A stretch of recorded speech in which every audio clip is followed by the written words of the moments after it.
Hello students, welcome to Statisticspedia. Now in today's lecture, we will derive the Newton's backward interpolation formula. Now very well, let's recall कि in the previous lecture हमने Newton's forward interpolation formula derive किया था. आज हम Newton's backward interpolation formula derive करेंगे.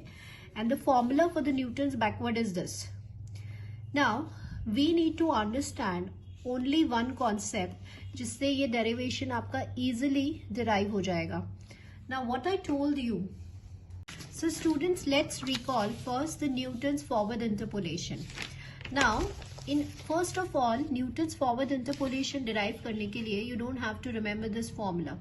आपको क्या करना है, आपको सबसे पहले पॉलिनोमियल फ्रेम करना आना चाहिए कि ये जो पॉलिनोमियल है हम कैसे कंस्ट्रक्ट करते हैं. तो आइदर न्यूटन फॉरवर्ड होगा, आइदर न्यूटन बैकवर्ड होगा, या कोई और लेग्रैंजेस इंटरपोलेशन मेथड होगा. आपने अगर ये कॉन्सेप्ट समझ लिया तो इजीली कोई सा भी डेरिवेशन आप इजीली डिराइव कर सकते हैं. तो let's recall that concept which I told you, Newton's forward interpolation also. See students, first of all x की जो वैल्यूज हैं वो आपके a plus h, a plus 2h, a plus n h, a plus n minus 1h है. Now suppose Newton's forward की बात करते हैं. न्यूटन्स फॉरवर्ड में आप ऐसे मूव करते हैं, ठीक है. तो आप कैसे अपने पॉलिनोमियल को कंस्ट्रक्ट करेंगे, x minus a, then x minus these two values, then x minus these 3 values. और न्यूटन्स फॉरवर्ड में हम लास्ट वैल्यू को कंसिडर नहीं करते हैं. I'm sorry, this is n minus 1h and this is nh. So last वाली value consider नहीं करते. तो आप देख रहे हैं कि जो पॉलिनोमियल हमने कंस्ट्रक्ट किया था वो कैसे किया था, a0 plus a1 x minus ए प्लस a2, दो वैल्यूज का difference x minus A, x minus this.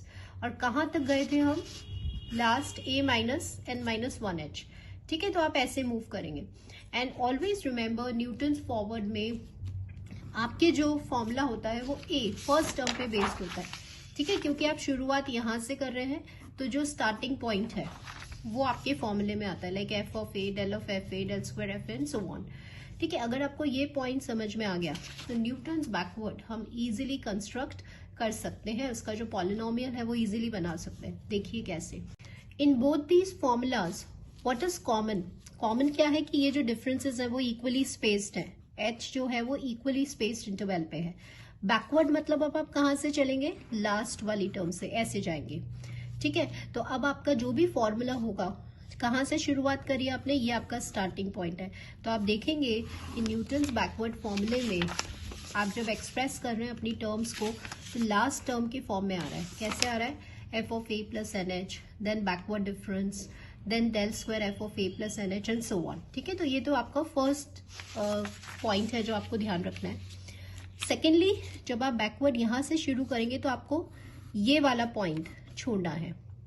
तो अब जब आप पॉलिनोमियल कंस्ट्रक्ट करेंगे तो कैसे करेंगे, a not plus a one, आपका स्टार्टिंग पॉइंट क्या था, x minus A plus n h, plus a two. Two मतलब दो वैल्यूज का डिफरेंस. तो एक तो x माइनस ए प्लस एन एच और एक x माइनस ए प्लस एन माइनस 1h. फिर a3 मतलब तीन वैल्यूज का, दिस एंड दिस. तो ये कहाँ तक जाएगा आपका डिफरेंस, जब आप an आपका कांस्टेंट होगा तो लास्ट कहाँ तक जाएंगे, x माइनस ए माइनस h तक. बस, तो ये आपको ध्यान रखना है. So only this point is most important in Newton's derivation, either forward और बैकवर्ड. क्या ध्यान रखना है, फॉरवर्ड में आप यहाँ से शुरुआत करेंगे तो जो स्टार्टिंग पॉइंट है इसकी टर्म्स में फॉर्मूला एक्सप्रेस होगा, लास्ट वाली टर्म छोड़नी है. बैकवर्ड में पीछे वाले एंड पॉइंट से शुरू करेंगे तो आपका जो फॉर्मूला है वो इसकी टर्म में एक्सप्रेस्ड होगा और फर्स्ट वैल्यू आपको छोड़नी है. ठीक है, बाकी पॉलिनोमियल हम ऐसे कंस्ट्रक्ट कर लेते हैं. अब क्वेश्चन क्या है कि हमें इनकी वैल्यूज को डिटरमाइन करना है. तो न्यूटन्स फॉरवर्ड में भी हमने कैसे किया था, जैसे पॉलिनोमियल कंस्ट्रक्ट कर लिया. फॉरवर्ड में क्या कर रहे थे, एक एक पॉइंट रखना शुरू कर रहे थे. जैसे a रखा, a plus h, a plus 2h ऐसे. अब यहाँ पे क्या रखेंगे, a plus n h, a plus n minus 1h, a plus n minus 2h. ऐसे रख करके हम इन कॉन्स्टेंट्स को डिटरमाइन करेंगे. जैसे ही आपके कॉन्स्टेंट्स की वैल्यू आ जाएगी तो आपके पास न्यूटन्स बैकवर्ड का डेरिवेशन आ जाएगा. ठीक है, तो this is a whole overview about Newton's backward. So let's start deriving. Now here I have specified starting की ये हमारी वैल्यूज है फंक्शन की corresponding to the values of your x. Independent variable ध्यान रखना है कि इक्वली स्पेस्ड होनी चाहिए, तभी हम इस फॉर्मूले को लगा सकते हैं. तो let's construct this polynomial now. So f x equals to a not plus a1 x minus पहला डिफरेंस किससे, लास्ट टर्म से. अब जब आप a2 लिखेंगे, when you write a2, तो it will be x minus a plus nh into x minus a plus n minus 1h.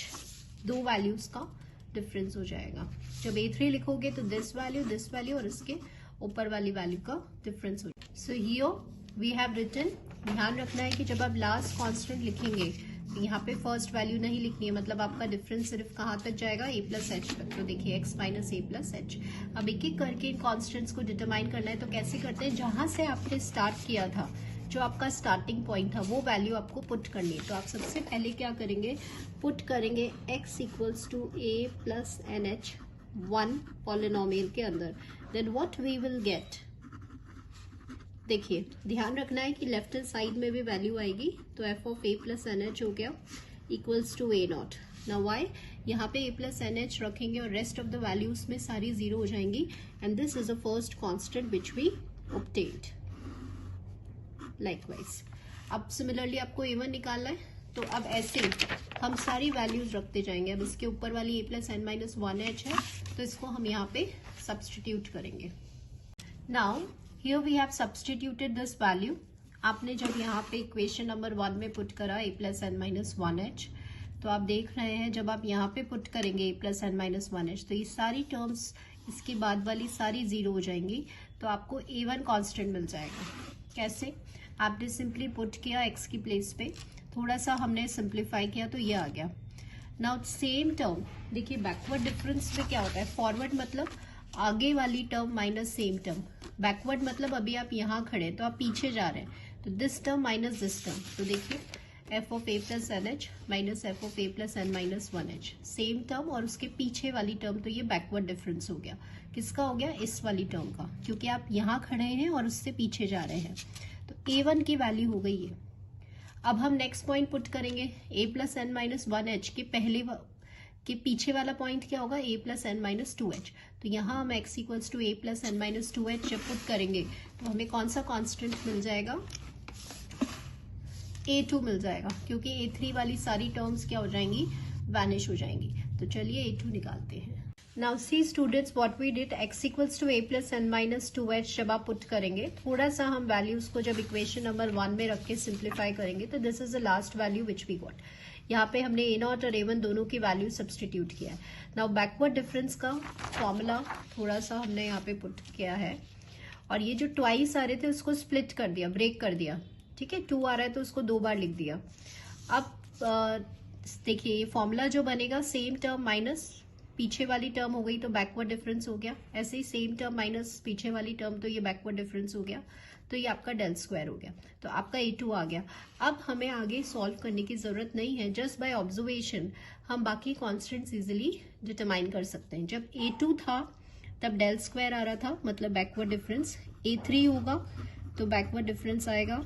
And I told you यहाँ पे वही फंक्शन आता है जहां से आपने स्टार्ट किया है, 3 फैक्टोरियल एच क्यू, और an है तो डेल n हो गया, f of a plus n h n factorial hn. Now you got all these values, just put these values over here.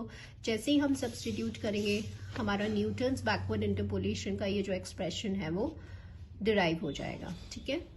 Now students, this is the derivation for Newton's backward. Now like in Newton's forward I told you the second form, because ये form हमारे practical point of view से calculation को easy बनाने के लिए हम इसको u में कन्वर्ट करते हैं. तो अगर आपको ये u का फॉर्मूला याद रखना है तो I told you there also कि कैसे हमें u याद होगा. एक बार u याद करने के बाद इजिली आपको न्यूटन्स जो फॉरवर्ड फॉर्मूला है या बैकवर्ड है वो आपका प्रैक्टिकल पॉइंट ऑफ व्यू से आपको याद हो जाएगा. ठीक है. तो देखिए how to remember this u. u क्या होता है, x मतलब वो वैल्यू जो हमें इंटरपोलेट करनी है. सपोज आपको फॉरवर्ड का बनाना है, तो फॉरवर्ड की शुरुआत कहाँ से हुई थी, यहाँ से हुई थी, तो उसका स्टार्टिंग पॉइंट क्या था a. तो आपने क्या लिखा था -a/h। ठीक है, अब ये u मुझे अगर बैकवर्ड का बनाना है तो x माइनस x मतलब वो वैल्यू जो क्वेश्चन में आपको फाइंड करनी है। स्टार्टिंग कहाँ से हुई थी, यहाँ से हुई थी बैकवर्ड में, तो इसका स्टार्टिंग पॉइंट क्या था, a + NH था डिवाइड बाय h। तो ऐसे हम u बनाते हैं। अब एक बार अगर आपको u याद रह गया, जैसे यहाँ हमने किया था, अब आपको कुछ नहीं करना, जो भी आपका फॉर्मूला इधर फॉरवर्ड और इधर बैकवर्ड, तो ये जो x में जो ये जो फॉर्मूलेज हैं उसको हम u में एक्सप्रेस कर देते हैं। तो इससे it becomes easy to learn also as well as आपका कैलकुलेशन सिंप्लीफाई भी हो जाता है। तो यहाँ पे प्रैक्टिकल पॉइंट ऑफ व्यू से जो u लेंगे हम, वो क्या लेंगे, x माइनस a + NH/h, और एक एक यहाँ पे जो x की वैल्यूज है a + NH/h, और एक एक यहाँ पे जो x की वैल्यूज है उसको u के फॉर्म में ट्रांसफॉर्म करेंगे। u आपने देखा, अब x माइनस a + NH, सीधे सीधे आपको वैल्यू मिल गया UH। नेक्स्ट क्या निकालना है, x minus a + n - 1h। तो हमें इसी को यूज करना है UH वाले को, तो आपने इसको थोड़ा सा सिंप्लीफाई किया तो x माइनस a + NH बाहर निकाल लिया, minus minus will become plus, x minus a + NH UH था तो ये बन गया, n-2 होगा तो u + 2 हो जाएगा। ठीक है, अब जैसे लास्ट टर्म आपका क्या था, x माइनस a + h, तो लिख दीजिए इसको। ठीक है, अब यहां से देखिए x माइनस a, आपने इसको थोड़ा सा ऐसे लिखा, what is the value for x minus a, UH + NH, UH + NH minus h common ले लीजिए तो यार, अब ये पूरा एक्सप्रेशन आपका u में कन्वर्ट हुआ। अब हम यहाँ पे पुट करेंगे, ध्यान रखना है इस x की जगह क्या आ जाएगा, ये सब उधर चला जाएगा, a + NH + UH आ जाएगा, तो ये क्या हो जाएगा, a + NH + UH, first term as it is रहेगी प्लस, अब x माइनस a + NH था वो आपका हो गया था UH। When you put UH over here तो UH, आई एम सॉरी यहाँ h आएगा, तो UH h से h कैंसिल हो जाएगा, तो ये आपका क्या हो जाएगा। So once we have substituted these values over here, तो आपका जो generalized formula आया वो ये आ गया। Now how to remember it is very easy.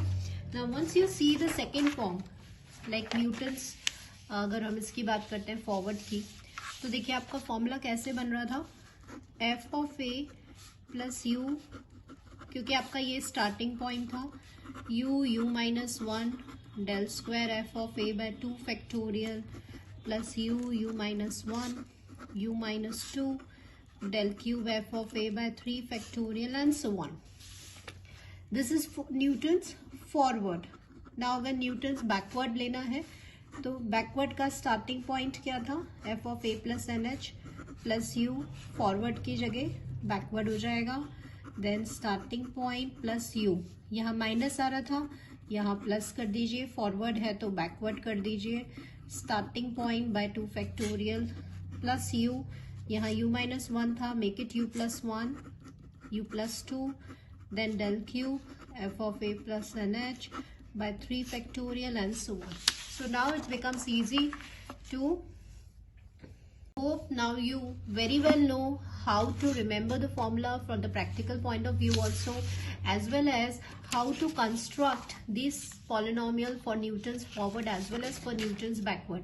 Now one thing I want to tell you, even for your practical or for your viva point of view, कि आपसे पूछ सकते हैं कि भाई न्यूटन्स बैकवर्ड इंटरपोलेशन हम कब यूज करते हैं, तो जब आपको कोई भी value at the end of the table interpolate करनी होती है तो हम न्यूटन्स बैकवर्ड इंटरपोलेशन फॉर्मूला को यूज करते हैं, प्रोवाइडेड कि x जो है वो इक्वली स्पेस्ड होना चाहिए।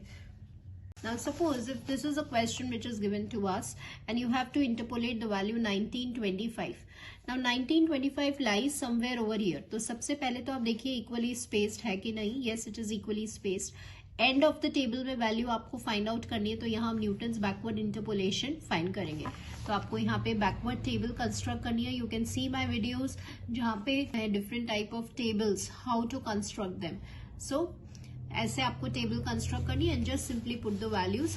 Better to use the formula for you मैंने आपको क्या बताया है, what I told you, x मतलब वो वैल्यू जो इंटरपोलेट करनी है, -a + NH लास्ट वैल्यू आपकी 1931 है, and the difference of interval that is 10, that is h।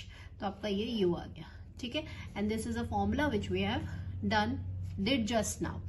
So hope you understand, students. Now in the next lecture we will derive Lagrange's interpolation formula. So thank you all the students.